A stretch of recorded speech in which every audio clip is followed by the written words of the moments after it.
In today's video, we're going to give you some tips for getting your home ready to sell within 45 days or less. These are the things you're going to do before you list the property, which includes packing up and getting ready, moving all your stuff, staging, repairs, getting your home completely ready for the listing.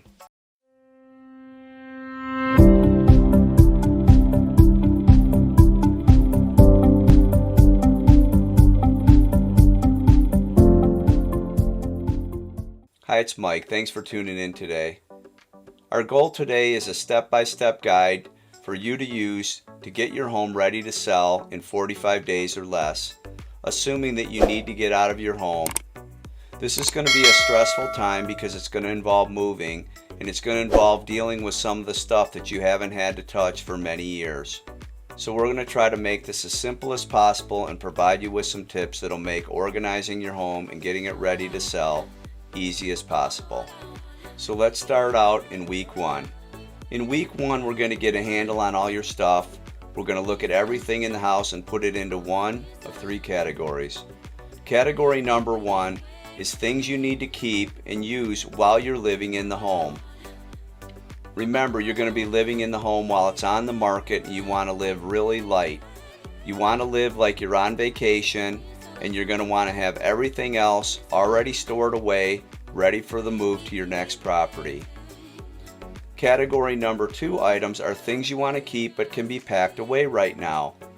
Remember, we want to have the home open and as light as possible, so we want to get all your excess furniture and things out and away from the property. We want people to be able to come into your home and visualize all their stuff in your space. Category number three are things that we don't want to keep at all. These are things that we're going to finally take a look at and say it's time to sell them or donate them and move on from them. It's something that we really don't want to carry on to our next place. So this is the perfect time to declutter and start your life anew. Create a spot around the property for each category and mark all your boxes and put them in that spot. Next thing we're going to do is we're going to interview agents. We want to talk to at least 2 real estate agents based on recommendations from friends and family and other sources that you found. You want to make sure your agent has a good online presence. Ask them about their ability to stage or if they work with a stager, and their marketing plan.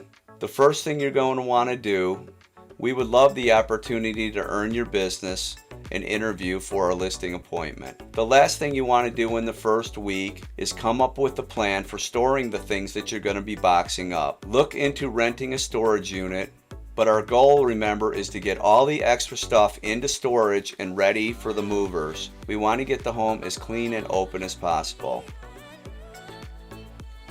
And all these items that are going to be stored away are the category number 2 items.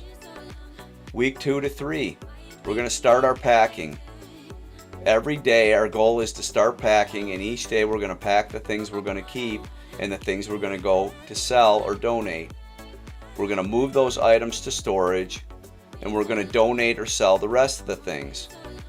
We're going to use Craigslist, Facebook, and other ways to sell the stuff. And remember to give away things or donate things that you're not going to use. If you decide to have a moving sale or a garage sale, those things take time, and that could add up to 2 weeks to our timeline. You're still going to have to get everything organized out in the garage and get prices on it. So you could hire an estate company or do it yourself, but again, allow more time and it will mess up our schedule. Now, once we're moving the things to storage, we want to keep focused on the timeline. We want to get everything ready so that the home could be listed by the end of 15 days. That puts a pressure on us, but gives us time at the end to get the final steps done of what needs to be done to the home. Weeks 3 to 4, we're going to do the home repairs. Now that everything's out of the home and decluttered, we're going to walk through the home and make a list of anything that needs to be done. If the air conditioner's acting up, we're going to get an AC inspection. We're going to have a handyman or a contractor come in and tell us and give us bids on any of the other work that needs to be done. Weeks 3 to 4, we're going to focus on the home repairs. Now that the home is free of clutter, we can walk around and make a list of any maintenance items or things that need to be repaired. Drippy faucets, leaky roof, water damage, drywall repair, painting, anything that needs to be done prior to selling the home. And remember to keep all receipts for all the work that you do so that you have proof that the work has been completed at the end when you sell the home. Don't forget to do an AC inspection, walk up on the roof, clean out the gutters. You want to present your home as if it's loved and cared for. And being proactive on this is very important because many times when buyers make an offer or they're responding during an inspection, they're going to take off a lot more money for repairs than what it would have cost you if you would have done them up front. Next thing we're going to do, remember back when we interviewed an agent? Well, now we're going to hire the agent. We're going to keep a note of everything that's not included in the sale, and we're going to provide that to the agent. Most people forget that things that are attached to the walls normally stay with the home. That can include curtains and other personal items that people don't want to give up. So make a list of any personal items during this time and tell the listing agent and have them added to the listing paperwork.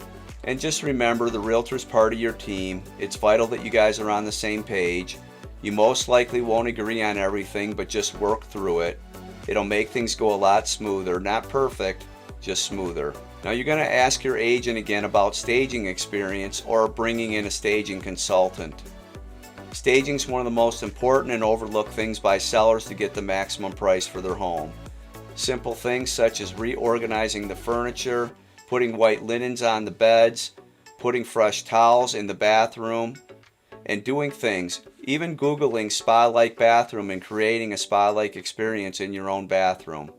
A couple little things like that can add a lot of value to your home to the potential home buyers.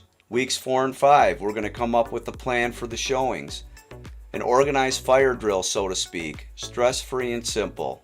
Do you need 1 hour for the showings or 24 hours? 2 to 4 hours is pretty much the average. If you go longer than that, or 24 to 48 hours, you take a chance of losing a lot of buyers. Buyers are going to come to see the home when they have time and when they can get off of work. And the first buyers that are coming to your home are always going to be your best buyers. So you take a risk of losing them.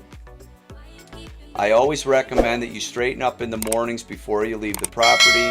Treat yourself to breakfast so that the kitchen's nice and clean and you don't have to worry about cleaning it on days when you're going to have showings.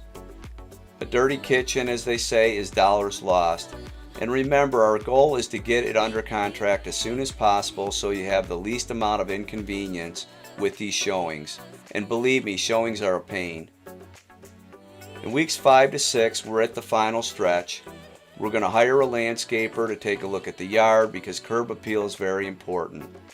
That's going to include adding gravel if we need it, trimming trees, putting some flowers out in the front yard, making sure the sprinklers are working, decluttering anything stored out in the yard, and getting it into storage if we're going to take it with us. Next, we want to do a deep cleaning, and this needs to be done before we have the photography done. A deep cleaning is important because people are going to come into your home, they're going to open your cabinets, they're going to open your drawers, they're going to be looking through the house to see how the home was maintained. And even though everybody thinks they keep their home clean, they don't always keep it to the same cleanliness as what most buyers would want.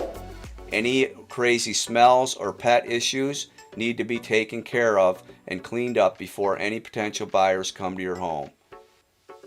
Now once we're nice and cleaned up, we're going to get the photography ordered.